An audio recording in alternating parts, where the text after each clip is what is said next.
All right, for all two of you who have been wondering where the hell I've been with my comic reviews, I had family move in this summer. It's been real exciting and real fun and real busy. And also, there's not as much space in the house, not as much privacy, not as much free time. So I just haven't been able to make as many videos. I even tried making videos in different rooms in the house, and it turns out this is the only room where the lighting is like even good enough to see the cover of a comic. Like anywhere else, just it doesn't work with my camera. Even the simple, shitty vlog thing that I do, it is just too much. But I'm back today with a huge stack of comics because I have COVID. So all my family members are gone now. Back to having a little bit of privacy. So this is my COVID comics cavalcade. Having COVID gave me time to catch up on some reading today. And we're going to start with the final three issues of Mighty Morphin Power Rangers. Maybe the final three issues ever, and definitely the final three issues of the Darkest Hour storyline. Now, I have not had a lot of nice things to say about Darkest Hour, and now that it's over, I don't have a lot of nice things to say about it. Overall, this was a boring crossover. It was way too focused on, you know, the mumbo jumbo. We gotta get the morphin egg to the Zeo thing, and it's all that, and you need that for like a dumb sci-fi fantasy story. You need the Futurama joke, the like a balloon and something bad happens. You need that to lubricate the plot, but the plot's supposed to be about characters and the actual motions of the story. The actions that a character takes shouldn't just be about the magic mumbo jumbo. It should also involve other things. Um, for the longest time, I've been wondering what they were building to with Billy and his relationship with Grace. And they finally do pay that off in these last three issues with a big choice for Billy to make. And it just feels weightless. It doesn't affect me that much. I was disappointed. And now that the story's over, it just felt like a much weaker version of Shattered Grid. Yes, it's all the Rangers coming together to defeat the ultimate enemy, and they do it, but none of it feels like weighty or like that matters. It's pretty dull. It has a few moments I like. I liked that Bulk and Skull got their final. Well, Skull did anyway. Skull gets a big last hurrah, which is nice. But as the end of the Mighty Morphin Power Rangers Boom comics, it's a pretty dull ending.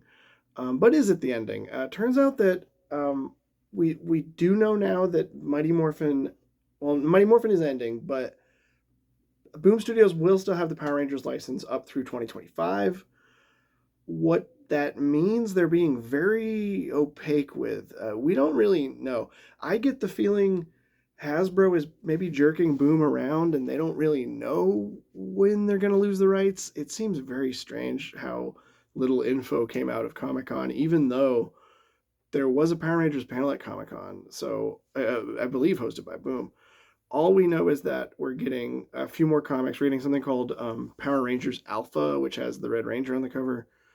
Is it a reboot? Is it the sort of weird future story that's teased at the end of this? I don't know, but I am becoming a lot less enthusiastic on these Power Rangers comics. I still like Ranger Academy, and there's a one shot coming out called Power Rangers Infinity that looks really fun. I mean, I haven't given up on it, but I don't know. It was a really dull ending for Mighty Morphin. I hope that Boom comes up with something new and that this isn't the real ending. Ultimate Spider-Man #6 finally gets into some action. We finally have Spider-Man and his new friend, the Green Goblin, fight Kingpin. This is also the issue where, spoilers, Mary Jane and Peter's son finally find out that he's Spider-Man. This is where we get into kind of the weaknesses of Hickman's writing. So Hickman is really good at these like science fiction concepts and world building, and he's good at certain types of character drama. He's good at the like grandiose operatic Marvel drama, which I think is why he was so good at writing Doctor Doom and Reed Richards. He's not so good at writing, at least in my experience, these more human relationships. When Mary Jane finds out Peter's Spider-Man, it doesn't really seem like a big enough deal. Like, I mean, your husband's been lying to you for like, I don't know, a month or two. He's going out at night and doing something very dangerous when you have children. And he's also like kind of trying to overthrow the government. Like, your husband's a terrorist, kind of. That's like big concepts, and she's just kind of okay with it. And I'm okay with her being okay with it. I actually think that's a good novel concept if it's not something she wants to stop him from doing. I think too often superheroes, I'm taking my hat off, it's hot in here. I think too often superheroes go for the easy drama of like, oh, your girlfriend doesn't want you to be a superhero because she doesn't want to lose you and it's too dangerous. Um, but she should at least entertain those thoughts. It just felt a little too easy. But I am still interested in the world building. I mean, I still haven't dropped this comic, even though it's kind of been on my like, should I drop it? We'll see after the next issue. I heard the next one's really interesting. I just haven't read it yet. Void Rivals, just another really good issue. This one had this one panel where I always forget the Transformers names, but you know, Fight Gar or whatever this Transformers name was, he like winked, and it was the cutest thing. The artwork was so cute. But yeah, our Void Rival friends team up with the Transformer and fight baddies, and the artwork remains friggin' gorgeous. This is some of the best drawn comic. Like Void Rivals might have the best art of any comic out right now, except for maybe Saga. But it's gorgeous. I might like it better than Saga. Don't tell anyone I said that. Uh, Immortal Thor Annual was frigging hilarious. This was I didn't recognize this character, but apparently he's the Prince of Power. He's a parody of He-Man, and he this issue tied into some Infinity Watch crossover thing. I'm not reading it. I don't care, but as a standalone issue, it was really damn funny. It's Thor fighting like the human incarnation of the Power Stone. So he's like ridiculously strong and dumb as a brick. And he's a good guy, but he keeps like wrecking shit by accident. For some reason, it ends with Thor bringing him to New York, which seems like a really bad idea. New York's probably gonna get destroyed by this idiot, but whatever. Really funny issue though, really good. Then we're on to Immortal Thor number 13. This back to the main story of Immortal Thor. More really good stuff. It's a Thor Hercules team up for the next for this arc, and it just continues where the last story went. Yeah, just still more good Thor stuff. Great mythology, meta craziness. This one leans more into the mythology, more into the magic and stuff, and it's really cool. For a sort of the opposite, so that was a good. Whereas Immortal Thor Annual was a good example of a way to do a tie into a crossover where, you know, I don't need to read the crossover to know what's going on, and I enjoyed it. This is sort of a more negative example. Wonder Woman, this issue is not part of the ongoing Wonder Woman story. It is an Absolute Power tie-in. I'm not reading Absolute Power, and I didn't care about anything happening in this, which is a shame because it was a team up between Wonder Woman and a bunch of other magic users, and it reminded me of Day of Vengeance from back when I was a teenager, and that was a really cool story.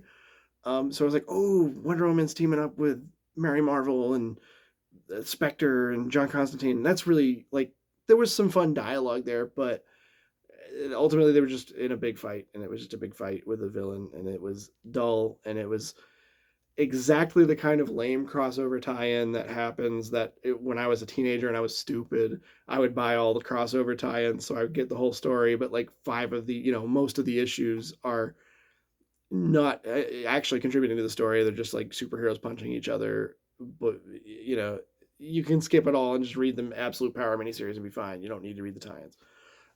I assume, but because nothing happened here really. But the backup story was still worth buying the issue for. The backup story about Trinity was hilarious. It was Trinity and Jonathan and Damien all go to a Black Canary concert, and it's like written like Black Canary's Taylor Swift, and there's a lot of really funny Swiftie jokes. I actually gave it to my sister to read because she's a big Taylor Swift fan, and she was laughing the whole time. It's a really great story. So still glad I bought it just for the backup, but the main story was disappointing. Um, All right, so I've been getting lukewarm on Power Rangers. This might be the new Power Rangers. From Mad Cave Comics, I've never heard of them, comes Gatchaman. So, Gatchaman, if you don't know, Science Ninja Team Gatchaman is a superhero anime from like the 1960s or 70s. It's from, before my time. And that was co-created by Yashitaka Amano, like maybe my favorite artist of all time. You would know him from COVID. Told you. You would know him from the original 10 Final Fantasy games. He did the character designs for most of them. He did created Vampire Hunter D. He and he did one of the best Sandman books, The Dream Hunters. So yeah, he created the character designs for Gatchaman. Gatchaman, I looked it up because I was like, was Gatchaman the original Power Rangers? Was it the first person? Was it the first team of like color coded heroes? And it looks like there was an earlier one called Agent of Love Rainbow Man or Warrior of Love Rainbow Man, which like is a great title. I've got to find that, but like that was the earliest one my friend could find when I asked my friend about it. But Science Ninja Team Gatchaman though was a very early example of the like Sentai like team of color coded heroes, and they're all bird themed as you can see. Um, sorry, it got adapted into American television several times under different titles: Battle of the Planets, G Force, which was the one I saw when I was a kid, and Eagle Riders was the third one. So but it never really caught on in the United States. It's always been much more under the radar. I mean, people know it, but it's not as well known. If you anyone from my generation might know it from a parody they did on Megas XLR, where they kind of combined a parody of Gatchaman, Power Rangers, and Voltron because they're all kind of similar. They kind of like mushed them all together into like a parody called S Force. But the S Force actually like they got back two or three of the actors who were still alive to play them, who had played them in the original Battle of the Planets card and English adaptation. So anyway, that's your history lesson. What does it mean for the actual comic? Um, Near as I can tell, like I don't really know enough about Gotcha. Like I watched G Force as a kid and liked it, but like I don't remember it that well. Um, so I don't know how faithful this is. It feels faithful though. It drops you right in. It doesn't really give you any backstory. It's just like here's the Science Ninja Team, here's the villains, let's go. And what I say about like it feels true to the original anime is that it feels very 1960s. Like these guys kill people. like older children's media tended to be way more violent than like later on when superheroes stopped killing. But like or in the early days, like the pulp and children's media kind of bled together a lot more. And these guys like straight up kill motherfuckers. like there's a so yeah, it looks like Mad Cave is gonna really try to push this as like its own like line of comics because as you can see we've got Gatchaman Zero in number one, and then we've got Gatchaman Ken, which is a one shot about Ken, the leader of the Gatchaman, and then there's Galactor, which is about the villain. He's a really fun villain too, convoluted backstory, but he's a fun villain. Also, another reason I say it's a little. Oh, by the way, how great is that cover? That Breakfast Club cover. I love that. Um, Another reason I say it seems kind of faithful to the original is I just knew this as like a fun fact. I remember reading this in like anime magazine as a kid. One of the things they censored in the English version was that the main villain Berk Katza, I don't know how it's pronounced, but they were very gender bending. Like they were like androgynous and would like sometimes present as a man and sometimes present as a woman, which is very Amano. And they censored that in the English release. Well, this one has a few nods to it. Like they switch gender on occasion. I was like, oh, that's pretty cool. So yeah, uh, fun comics. Like I said, I really liked Ken. That's the one where he's just he gets stuck on a island and like a and they're taking bets on making all these people kill each other like a kung fu movie, and he just like straight up kills the other guys. I was like, whoa, he's murder man. But yeah, it's pretty fun. The artwork's good. It looks like they're really making a big swing for it. There's another one shot about one of the other characters coming out. I'm gonna keep an eye on it. It could be the new Power Rangers. Another new series based on a nostalgic property is Space Ghost. Gorgeous covers, right? Space Ghost is pretty good so far. Now, if you're expecting the comedic, um, Space Ghost coast to coast, you're not going to get that. It is a serious comic, but it's fun.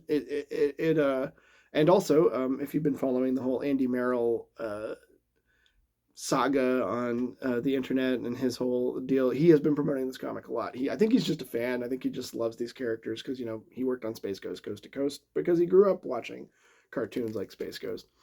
So it's a complete new origin story for Space Ghost, uh, as well as his sidekicks, the twins and Gleek. I don't know their names, but anyway, he's basically like a space cop that I think gets killed and then comes back as like he might actually be a ghost or. But it's fun, spooky space stuff. I'm digging it. I like that Brack is a dirty cop. That's a fun reimagining of Brack. That he's like a crooked cop that gets hired to put a hit on this family, and then Space Ghost comes and rescues them. We'll see where it goes. Second issue had a preview for Johnny Quest. Johnny Quest looks really good. I have to check Johnny Quest out. All right. Action Comics. So Action Comics lately has been spotlighting uh, big name writers, big like taking big name comic writers and big name comic artists and spotlighting them in 3 issue arcs to completely stand alone and just letting them do what they want. This one is Gail Simone, and I don't know the artist. Oh, no, yeah, I don't know the artist. Gail Simone, and it's a tribute to 1970s Superman.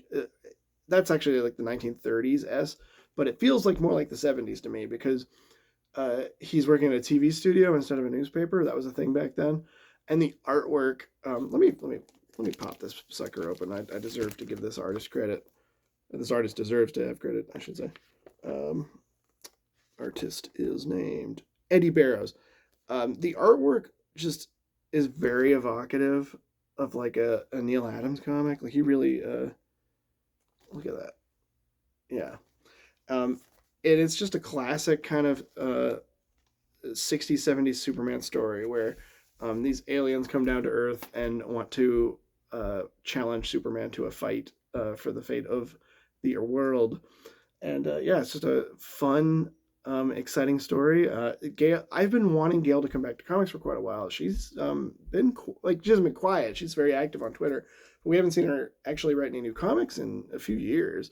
And I was like, what's up with Gail? What happened? Well, now she's on X-Men. Now she's on Action Comics. It's pretty huge, pretty exciting. There's also a backup story in here by Rainbow Rowell, who I met a few days ago.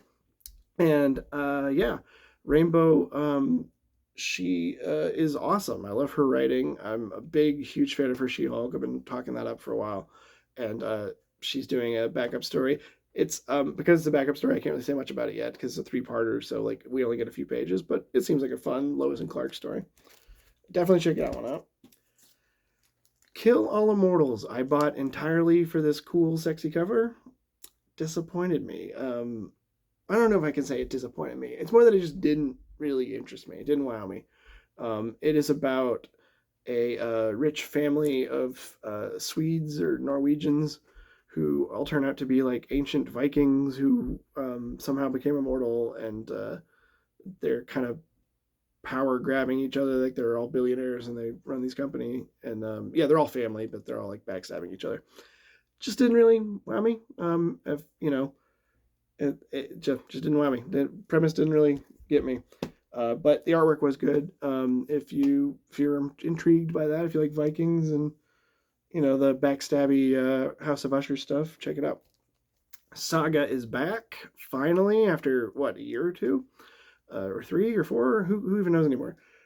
Saga's back and it's as good as ever. Great return issue, all about Hazel. It's Saga. It's excellent. The letters column was very sad.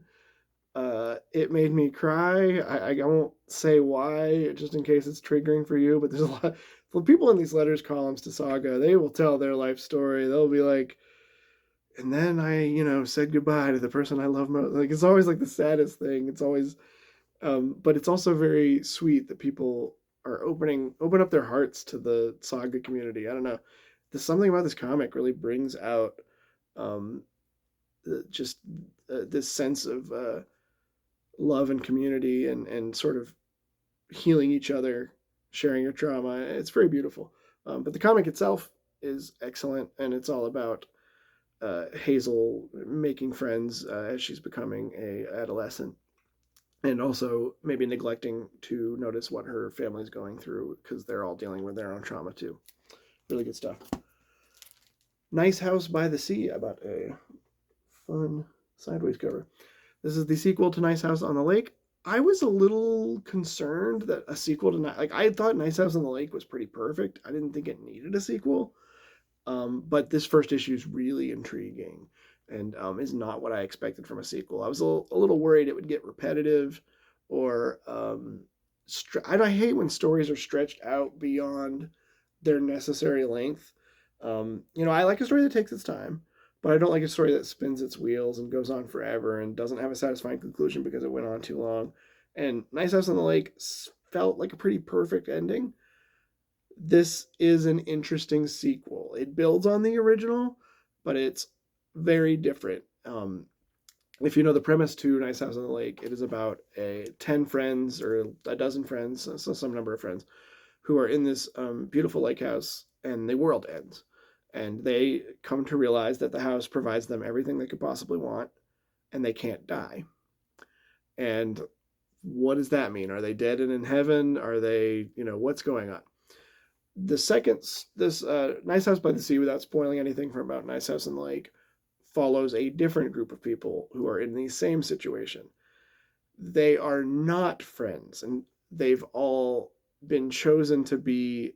First of all, it seems like they all knew the world was going to end, which puts a very different twist because in the first book, the characters did not know the world was ending when they went to stay in the house. These people seem to have known about it ahead of time, and that's kind of sinister. And they were chosen to be in the house because they are all good people. They're all greats. One of them's a famous author, one of them's an actor, one of them is a scientist.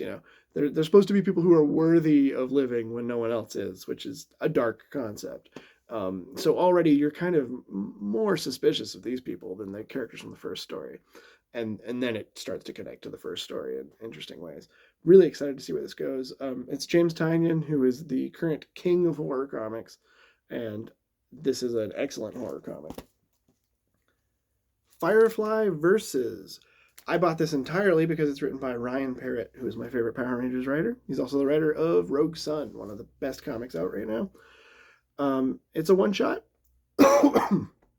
Like most nerds, I liked Firefly back in the day, but I've not watched it in like 12 years. I'm not a big Firefly fan nowadays. But, it's fun. Firefly's a cool concept. This is a what-if story where what if the Browncoats won the war? It's a pretty good what-if. Like a lot of what-ifs, it kind of like weirdly hammers itself into being too similar to the original. Like, I would have been fine with it going more off the rails. But it's fun to see where the characters end up when their fortunes are reversed. Because the thing about Firefly was like we're watching the underdogs, the losers. And in this universe, they're all winners. So what does that mean? How does that affect their life? And it's kind of fun to see that. But maybe it doesn't go far enough with that concept. Still a good first. Not a good first issue. Good one shot. Good fun little story. If you're a big Firefly fan, I think you'll enjoy it. I really liked what they did with Kaylee, my favorite character. Ryan Parrott's a great writer, and he gets the characters pretty well, I think. All right. Final issue of No One. The big mystery, who is No One, does not get solved in this issue. What about in the tie-in podcast I've talked about? Well, in the tie-in podcast, they also don't answer that question. But that is because we are getting another tie-in. There was the comic book, No One. There was the podcast, Who is No One, which did not answer that question. Next is coming the movie, I Am No One. They are making a live action film. And just the way that the podcast is an in-universe true crime podcast, the movie is an in-universe documentary. It's like going to be a true crime documentary about the Richard Rowe murders and no one, this like Batman-esque vigilante. That sounds incredibly exciting.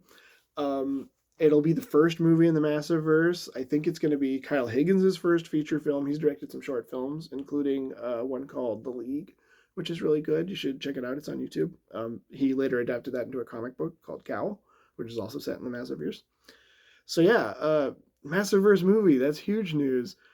I liked this ending. I don't mind that it was anticlimactic because it is, we're getting the movie, which will, I think, be the climax that answers everything. But also, I think the individual character arcs did have a satisfying enough conclusion that I didn't mind that we didn't get the big answers to the big mysteries, and which we'll hopefully get in the documentary. The podcast did kind of indicate that the I always forget her name, like the two stars of the podcast, Patton Oswalt and Rachel Lee Cook, I think is her name. That it did kind of imply that they would not be coming back for the movie, which is unfortunate. I hope that that's not the case. I hope they at least have cameos in the movie, because they were both excellent in the podcast, and obviously I'm a huge Patton Oswalt fan. But either way, very excited about the movie. Loved this issue. Loved this series. Definitely worth reading. Also in the Massiverse, we have this year's Supermassive. So Supermassive is an annual that they do every year that crosses over all of the main superheroes of the Massiverse, which you can see here: Radiant Black, Inferno Girl Red, Rogue Sun, and the Dead Lucky. Unlike the first two Supermassives, Supermassive 2024 is not a standalone story. It is actually a tie-in to the main plot of Radiant Black. So the current storyline in Radiant Black has involved an alien invasion of Earth, and in this Supermassive, you get to find out what all the other heroes are doing during that alien invasion, and it ties in heavily to Radiant Black. Like, I think you'd actually kind of need to read this one. It's pretty great. I really dug it. The artwork was really good. It's just a cool looking comic. And yeah, I Radiant Black has been excellent, so this was a perfect tie-in, and I'm just a big massive fan. So getting my annual Massive-verse crossover is always fun and exciting. And now we're down to the wire. This is the final issue of Minor Threats: The Fastest Way Down, the sequel to Minor Threats. I liked it a little better than Minor Threats. It actually came out even better. Real exciting conclusion. This finally we have Frankie fights these teen superheroes who have been gunning for her, who are like kind of way more psychopathic than your average supervillain. And it's a big showdown. It's a climax. It has huge harrowing ramifications for Frankie and the other characters, particularly her relationship to her daughter, which is, what the real story is behind all this superhero shenanigans. It is really just a story about generational abuse and the way that this mother is trying to do right by her daughter in a way that her mother didn't do right by her, and how she fails to accomplish that goal. It's heartbreaking. Really looking forward to Minor Threats 3, which I'm sure is coming. Also announced at Comic-Con, we're getting a Minor Threats TV adaptation. I hope that it stays true to the comic in being weird as hell, and I hope that we see lots of goofy superhero costumes. I think Minor Threats will feel really watered down if it doesn't have that. But I'm just so excited that we're getting a superhero TV show from Patton Oswalt. It won't ever be as good as the comic, but it will be good. I'm excited. And finally, we got another Minor Threats spinoff, Barfly, or Barfly, if you're the one person in the world who would get that joke. Barfly was really fun. That's why I saved it for last. This reminded me of 90s comics that Evan Dorkin would make, or just kind of the offensive, funny, juvenile, stupid shit you'd find in Image Comics in the 90s. Not their superhero stuff, but just random weird comedic comics, or not even Image, just any indie comics from that time period. Every single page has just dumb jokes written in the background. But it was just hilarious, honestly. The actual story is pretty great. It is about Shit Eater, a human fly who was a mutant he was basically designed to be a minion of an insect themed supervillain. And when that supervillain goes to jail, he ends up working at a burger joint. He can't talk. He can just make fly sounds, and everyone treats him like shit because he's a big gross fly person. And he wants to he dreams of escaping his both his origins as a supervillain minion and his job working fast food so he can be a punk rock guitarist. If you haven't noticed, Minor Threats is a reference to a punk rock band. So yeah, it's just a love letter to punk and to the DIY punk aesthetic of those kind of uh, corporate comics still suck comics of the 90s, and I loved it. It's pretty awesome. Um, was this one just Pat? No, oh, this was Kyle Starks. So all of the Minor Threats books have had Patton Oswalt and Jordan Bloom as credited as writers because they sort of control the overall world of Minor Threats, but they've all had a guest writer who actually did the writing. In this case, it was Kyle Starks, who he's written a lot of comics with Chris Schweizer, who is a local comics hero that I've met several times. He lives here in the South. So yeah, it's awesome. Check it out. And yeah, thanks for listening to my big pile of comics. Hopefully my voice wasn't too lost from COVID, but yeah, I will hopefully have more for you soon. Y'all have a great week.